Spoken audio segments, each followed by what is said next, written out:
Let's jump right into this. Today, we're popping the hood on an institution you literally interact with every single day, your bank. We're going to unpack a brilliant analysis of the hidden mechanics of modern banking. And by the end of this, we're going to build a solid defensive guide for managing your personal finances based on those exact mechanics.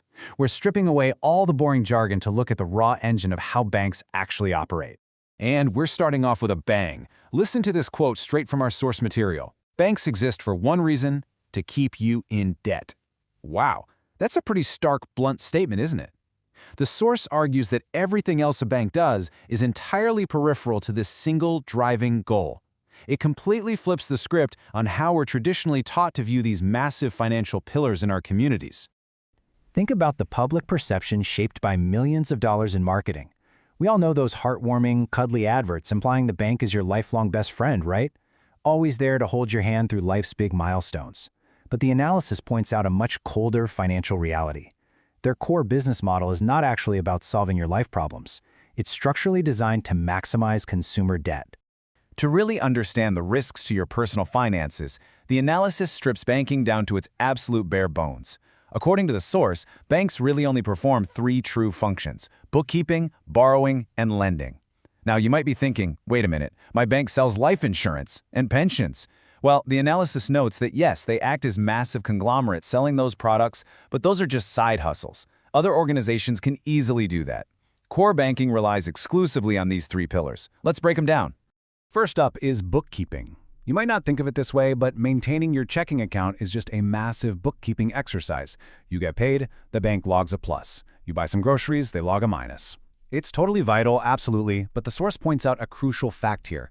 No one has ever made a massive fortune purely out of bookkeeping. It's routine. In fact, it's increasingly automated, usually by AI or just by you tapping around on your phone. It's a fundamental service, but it's not their main profit engine. Now let's completely shift our perspective on this second function. When you put your paycheck into your account, you probably think of it as your money in the bank. Well, actually, scratch that. The analysis makes a really vital distinction here. It's not your money anymore. You have literally lent that money to the bank. They own it and they simply owe you a debt. And why do they borrow from you? To provide themselves with a massive pool of capital, just in case there's a panic and a bunch of other depositors demand their cash back. But here is where it gets super interesting. The source uses the UK as a prime example, noting that there has only been one major bank run there since 1860, which was Northern Rock back in 2007. Because of that, the government over there guarantees deposits up to £85,000 per account. Because your money is totally guaranteed, the chance of a bank run is incredibly low. And the analysis argues that this exact safety net is why banks pay you such pitifully low interest on your savings. The risk to them is practically zero, so your reward is practically zero. Moving on to the agitation, how banks actually create money. This brings us to lending. This is the main event, the place where banks make their extraordinary profits. See, when a bank gives you a loan, they don't just take money from another depositor's savings account and hand it to you. The source explains that they literally can't do that because they still owe that original depositor. Instead, the bank just creates new money with a few taps on a keyboard. It's wild. They mark your loan account with a minus 10,000 and they mark your current account with a plus 10,000. Minus 10 and plus 10 equals 0. They simply split 0 into two parts. You think you have 10,000 to spend, and because the bank has a license, society just accepts it. It's money, created out of thin air. And this leads to a massive inherent imbalance that the analysis highlights. Just think about the costs here for a second. It costs the bank literally nothing, just a few seconds of keyboard tapping to create that loan. But they turn around and charge you a massive premium. The source notes they don't just charge you the base rate, they charge you an interest rate several times higher, and even higher on things like credit cards. Plus, they bake in a risk fee to cover the fact that some folks inevitably won't pay them back. High reward for them, high cost for you, and literal zero manufacturing cost. Which leads us directly into the debt trap. Understanding that lopsided math takes us right to the consequences. I found this etymological breakdown from the source absolutely fascinating. The word mortgage, the single most common form of massive consumer debt, literally derives from words meaning the grip of death. Yep. The analysis uses this to vividly illustrate the bank's ultimate goal. They want you in hock to them from now until the end of your life, if at all possible. It definitely explains why mortgage terms just keep getting longer and longer, doesn't it? It all boils down to this one fundamental conflict of interest.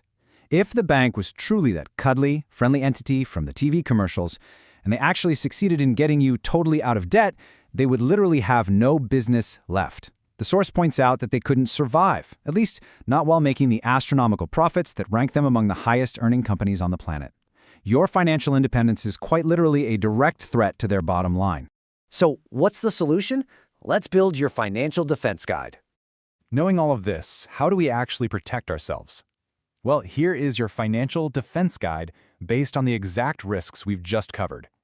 Rule number 1. Never blindly trust that the bank has your best interests at heart. Instead, use them strictly for essential bookkeeping because it's a cheap, low-cost utility. Second, use them to deposit money safely, relying heavily on those government guarantees so your cash stays protected. But third, and absolutely most importantly, minimize your reliance on high-interest borrowing. Treat borrowing as a total last resort. The source totally acknowledges that most of us will need a mortgage to buy a home, but whenever humanly possible, dodge those high-interest credit cards and personal loans. Keep clear of the debt trap, because those products are designed to siphon your wealth away over a lifetime. Which leaves us with this final, vital question to ask yourself the very next time you open up your banking app. Based on the hidden mechanics of how money is created and how profits are really made, are you using your bank as a simple utility, or are they using you to fuel their balance sheet?